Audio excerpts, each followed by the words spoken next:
Rangos de deformación en trayectoria de corte en suelos. Los rangos de deformación en trayectoria de corte en suelos son 4. El rango elástico, que es anterior al deslizamiento de partículas, está representado, por ejemplo, aquí en la foto que muestra un disco fotoelástico. Entonces, cuando la deformación está controlada por la deformación de los contactos, como en este disco fotoelástico, hablamos del rango elástico. Después tenemos el rango de endurecimiento. El rango de endurecimiento es el que ocurre cuando hay un deslizamiento progresivo de contactos y se van formando cadenas de contactos en deslizamiento. Y está asociado a deformaciones irreversibles. Si nosotros cargamos el material hasta aquí y hacemos una descarga, la descarga no sigue la misma línea de carga, ya aparecen deformaciones permanentes plásticas. Después está el rango de falla, que es cuando se forma una cadena continua de contactos en deslizamiento que están representadas en esta foto de Desrues aquí. Esta que va a ser, es en este caso, una línea de localización. Después el rango de ablandamiento es cuando se produce un cambio de densidad, un cambio de relación de vacíos importante y se alcanza el estado crítico. El rango de ablandamiento no necesariamente ocurre en toda la masa del material en deformación. Por ejemplo, en la foto se aprecia que ocurre en una línea de localización. Esto es porque para una misma tensión, partes del material quedaron en este punto, mientras que otra parte del material, el que está dentro de la línea de localización, ya está viajando en la rama de ablandamiento. Enfocándonos en los rangos elásticos y de endurecimiento, vemos que el rango elástico está asociado a una zona de alta rigidez, mientras que el rango de endurecimiento está asociado a una zona de rigidez menor. El rango elástico es de interés en los problemas de propagación de ondas y en la deformación de suelos en borde de malla. Así que si yo tengo una malla donde pongo una base, el rango elástico interesa en el borde de la malla, mientras que el rango de endurecimiento nos interesa en la zona cercana a nuestra base.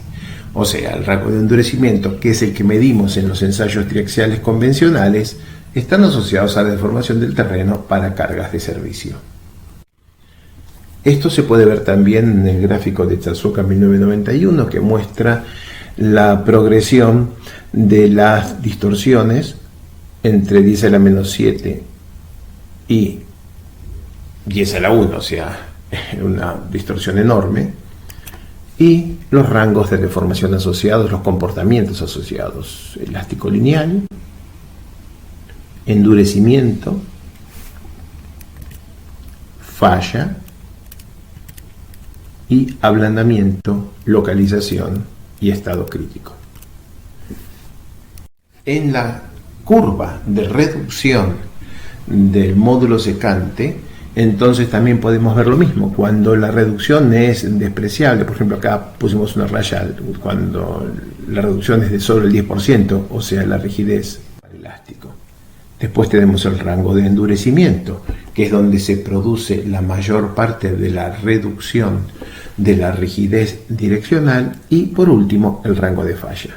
Estoy diciendo reducción de rigidez direccional porque si yo tengo un material en el cual estoy cargando en esta dirección, voy a apreciar que la reducción de la rigidez en esta dirección sigue la curva que está indicada en los diferentes rangos y colores, pero en esta dirección, que no es la dirección de carga, todavía mantengo el rango elástico. Quiere decir que la rigidez cambia en dirección vertical, pero no en dirección horizontal.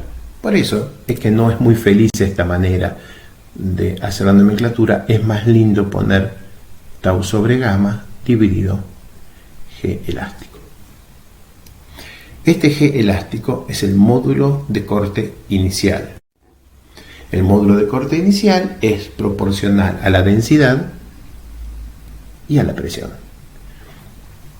Hay fórmulas más complejas, es proporcional a más cosas, pero lo esencial es que el módulo de corte depende de la densidad, o sea, de la relación de vacíos y de la presión. Y por lo tanto es una función de estado, dado que la relación de vacíos y la presión son las variables de estado.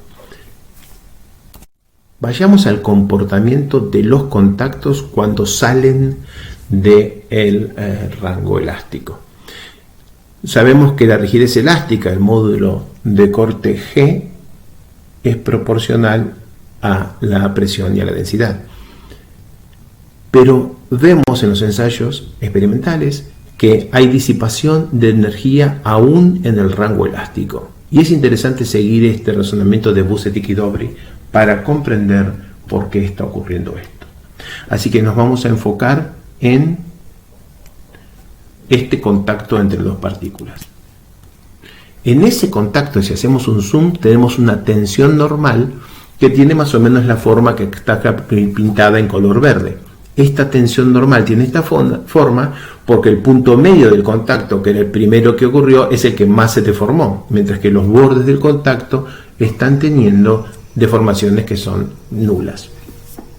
Bien, si esta es la tensión normal y ahora aplicamos esta fuerza T entre dos partículas, aparecen tensiones de corte en el contacto. La teoría de elasticidad nos indica que la tensión de corte, si el contacto es elástico, tiene esta forma en la que se produce una concentración de tensiones en el borde del contacto. Pero ocurre que el contacto no es puramente elástico. El contacto está regido por reglas de fricción con esta distribución normal de tensiones. Por lo tanto, esta es la resistencia al corte dentro de cada punto del contacto entre las dos partículas. Podemos apreciar que existe dos zonas donde la tensión de corte en amarillo es mayor que la resistencia al corte en rosa. Si la tensión de corte es mayor que la resistencia al corte, hay deslizamiento. Quiere decir que aun cuando el contacto de manera global no se ha deslizado, porque hay toda una zona en la que aún no ha habido deslizamiento, hay una parte que sí se desliza. Es muy difícil de poner esto en una presentación, pero si prueban tomar sus dos manos, apretarlas entre sí y tratar de moverlas una respecto de la otra sin que lleguen a deslizar, para adelante y para atrás varias veces, en un ratito van a encontrar que las manos se calientan. Las manos están disipando energía aunque no se muevan entre sí. Las dos partículas están disipando energía cuando aplicamos una fuerza de corte, aunque todavía no se muevan entre sí. Este comportamiento de baja deformación es el que determina cómo es la caída de la rigidez con la deformación.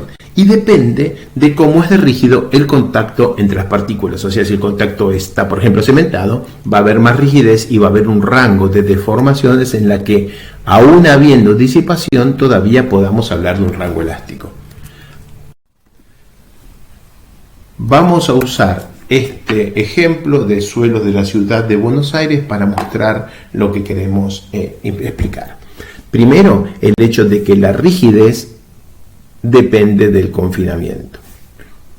El suelo de la ciudad de Buenos Aires es un limo de baja plasticidad cementado. Cuando tomamos muestras inalteradas, vemos que la rigidez depende del confinamiento, pero que hay como una tendencia a que haya una cierta rigidez, aún para muy bajo confinamiento. Esto está aportado por la cementación.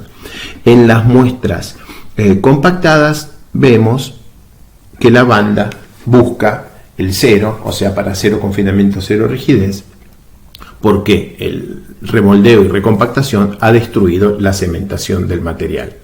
Bien, esto es la dependencia de la rigidez respecto del confinamiento.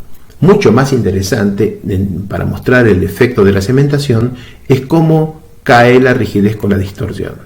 Cuando tenemos un contacto que tiene una componente, por ejemplo, cementante, podemos usar, por ejemplo, la línea del 70% para ver que las muestras compactadas tienen una distorsión para el cual la rigidez cae al 70%, que es significativamente menor que la de las muestras alteradas.